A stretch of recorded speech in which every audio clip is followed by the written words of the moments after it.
Joining me now is Alex Nazarian. He is the national correspondent for Yahoo News. He's also the author of The Best People, Trump's Cabinet, and the Siege on Washington. I'm pretty sure The Best People is a little sarcastic, to say the least. Alex, welcome to the Young Turks. Thanks for having me. Yeah, no problem. So I want to get to your book in a second because it's actually very relevant to what's happening today. But you also had an interview with Rudy Giuliani, and that's always a wild ride. So before I even get into the substance of it, I'm gonna ask a funny question here. So out of all the different news outlets, how did you get Giuliani to talk to you? I called him on the telephone. So if I called him on the phone, would he go on a rampage with me too? Does he is he doing that these days? I mean, look, I think part of, I think the short answer is I'm sure he talked to you. He's trying to make his case. So he's talking to a lot of people. And as you know, from your time as a New Yorker, Rudy has always loved to talk. Now, what he has talked about has changed considerably in the many years since he has been, mayor of New York. But he's still combative, argumentative. He can be abrasive, obviously, but he loves to talk. And I actually just spoke to him a couple hours ago. He was getting into D.C. and he said he wasn't sure if he would be able to comply with Lindsey Graham's request that he come and testify in the Senate. He said he'd have to check with his client. That client, of course, being President Trump. But he also said, he had some choice words for Democrats, Adam Schiff in particular, and said that if they attempted to hold anyone in contempt, they'd make fools out of themselves. And that's been that kind of pugnacious stance has marked his media appearances, I think, pretty much for the last month. Actually, much longer than that, if you count the Mueller probe. So yeah, Rudy is being Rudy, I guess you could say. Well, is he? Well, that's why I asked the question, Alex, because so normally a guy in his situation, we'd be really careful about his media appearances, right? But he seems like you know him, you're a great reporter, and he knows a decent number of reporters, and he's going to all of them and saying things that appear to be significantly unhinged.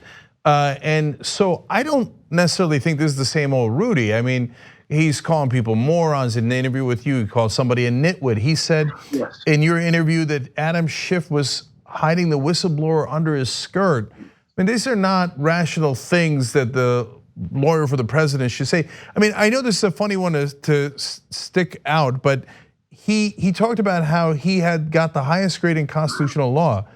Yes. He was the federal prosecutor of the Southern District of New York. You don't have to talk about your grades in constitutional law. Is there something wrong with him? I can't speak to that, but I can tell you what I believe his strategy to be, which is this: it is to appeal to the Trump base, and only to the Trump base, because if the base stays with Trump, the rest of the Republican Party will fear to contravene Trump in any way, because they don't want the fury of the base directed at them. They remember they remember the fate of Bob Corker, the senator, or Mark Sanford, the congressman who's now challenging Trump for the nomination. They know that if the base is behind Trump, that he's not going anywhere. So what's the easiest way to keep the base? It's to denounce Democrats, denounce the media, denounce all the favorite bugbears of the conservative movement, whether that's George Soros or Nancy Pelosi or Jerry Nadler. So it's a pure base strategy from Giuliani, and it's a media strategy, which for the most part, as you noted, Cenk, that's not what a lawyer is paid to do. A lawyer shouldn't be making headlines, but Rudy, I think, believes that this is a winning strategy. Yeah, that's really interesting and a very good point. So now for the first time, you've put it into doubt to me that he's lost his mind, because that was my going theory. But it's possible that they're playing to the base and they think, and this is me, not you, I know you're a reporter, I'm a commentator, they think the base is incredibly stupid. So if they act in a stupid way, the base will like it. And so like you say weird things like hiding under a skirt, moron, nitwit, etc. And like things that are usually not considered becoming at that level. And some of it I don't mind. I mean, nitwit, moron, I'm sure I say the same things from the other side. But the other things that seem unhinged, but their base is unhinged. So maybe it's not that bad a strategy. Let me just say something to that, which is you also have to remember there's conservative media. For example, so Peter Schweizer's books, right, which many on the political left dismiss as hit jobs, Clinton Cash and his other books.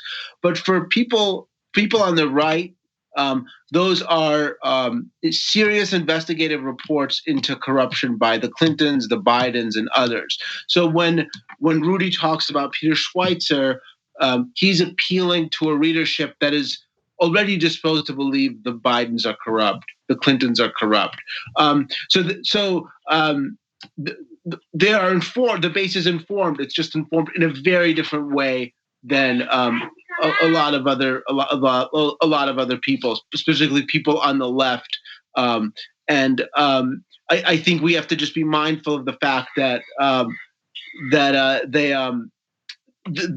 they have their own media outlets, just like the left has media outlets, and those are feeding this narrative. And Giuliani, look, I'm not going to diagnose him. I'm not going to diagnose anyone. But I do believe there is a method here, and this is in my book. I believe there's been a method to Trumpism all along. I'm not endorsing the method. I'm not criticizing it, but I do believe there is a method. And remember, Cenk, Giuliani did much the same thing in the Mueller probe, where he was saying things that seemed utterly outrageous, but that worked well with the base. Okay, I like that we're having a mini BBC moment. Yeah. Okay, I got kids too. And Ryan Grimm actually puts them on his lap when we're doing the interviews. So Alex, but it's a great point that you're making about the base and how they're appealing to it and Trumpism.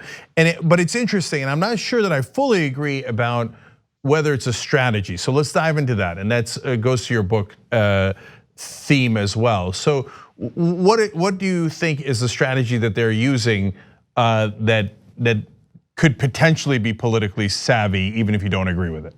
Oh, I think the strategy is not. I think it's instinctual. I think it's driven by Trump's uncanny ability to understand the media cycle, which is one of his true gifts, and he spins everything up into a chaos, and that chaos is intolerable to the vast majority of people. I mean, most people can't take this level of breaking news every day, these seemingly incredible revelations. But Trump actually thrives in this. Not only that, Cenk, but his government is doing plenty of things while we're all focused on Ukraine.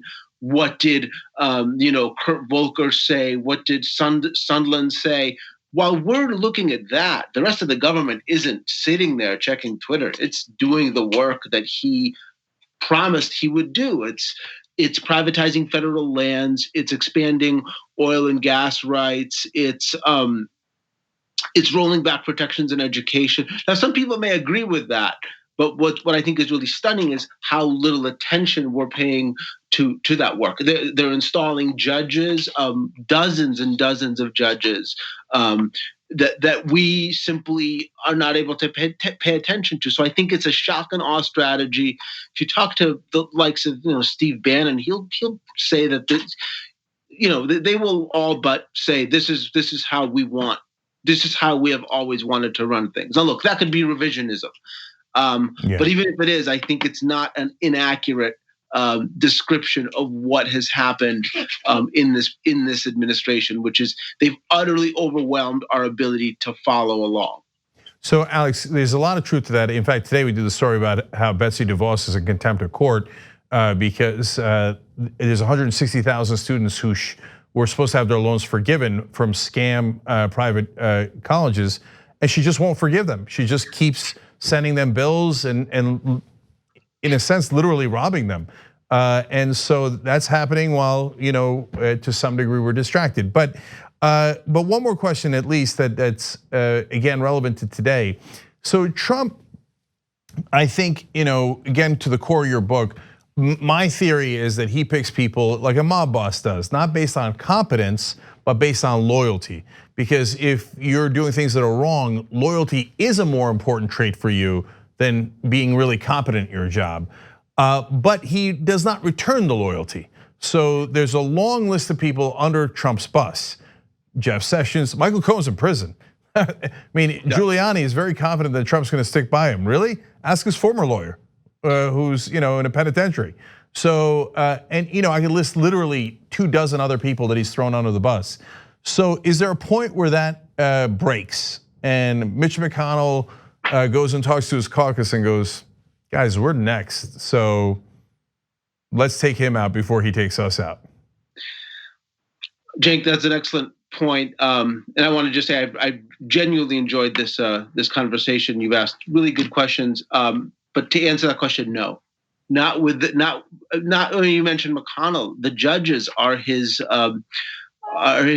raison d'etre, and that's what if Trump has done nothing else, he's been terrific for the right on judges.